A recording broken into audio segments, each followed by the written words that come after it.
We all need this somehow sa ating buhay, guys. Subukan nyo. Pumunta kayo sa isang lugar na tahimik, kagaya nito.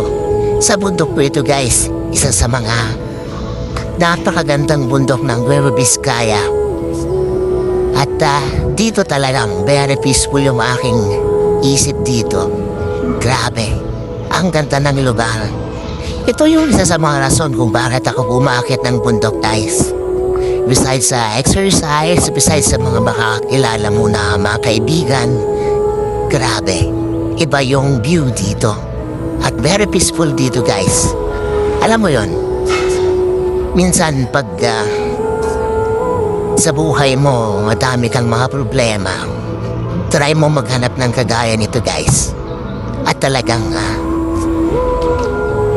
magkakaroon ka ng kapayapaan sa kalooban mo. Kaya ano pang inaantay mo? Tara na, schedule na ang pag-akit ng bundok. Tiyak, pagkakaroon ka ng kapayapaan din kagaya ko. Kagaya nung aking mga nakikita, guys, grabe.